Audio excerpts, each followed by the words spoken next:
welcome back to another PE lesson with Mr. Withers. Today we're going to continue on with our program of the fundamental movement skills, moving on with our next skill of the vertical jump. Now the vertical jump is another really important skill because it provides us with the building blocks to play in a variety of different sports, games and playground games. Things such as netball, basketball, even our athletics events as high jump and long jump. Vertical jump, really important one to get right because it's going to allow us to participate in all of those sports. So there are 5 key things that we need to remember when we're trying to do the vertical jump successfully. And we're going to start off first with our eyes. Now, when we're doing the vertical jump, we want to make sure that our eyes are looking forward. This has a big impact on our landing if our eyes aren't looking straight.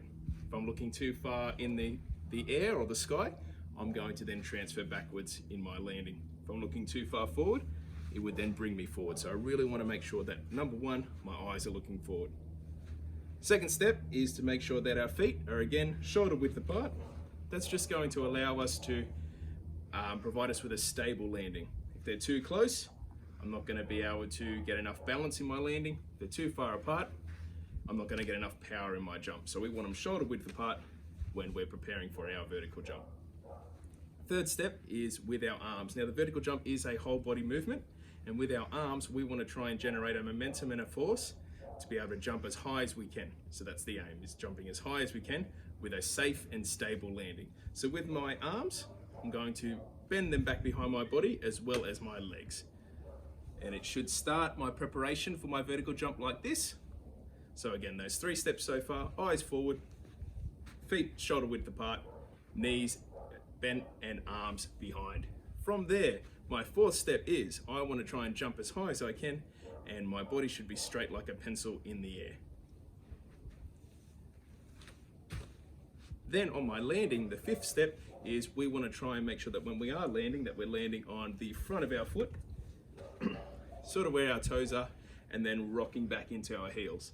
That's just going to allow us to have the safest and stable landing that we can. Now for those students in K-2, it's okay that if you're landing, that you take 1 step forward to try and keep yourself stable. But those students in 3-6, we want to try and make sure that when we're landing, that we're landing without taking a step. It's okay to take a step, but to get proficient, we want to make sure that our landing is without any steps. So if we go through those 5 steps again on the side, give you more of an idea of what the vertical jump looks like. So first step again, eyes forward. Second step, shoulder width apart. Third step, knees bent, arms behind. 4th step, straight like a pencil in the air.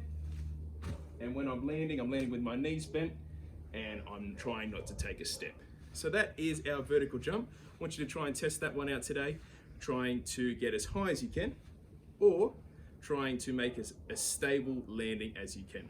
Some games and activities that you can do with that is, a good one is if you have a piece of chalk or even a piece of sticky tape, what you can do is next to a wall, you can practice and set your own score for how high you can jump, jumping up in the air and scraping a chalk on a wall or brick wall outside, and then you've got an aim where you want to try and beat the next time.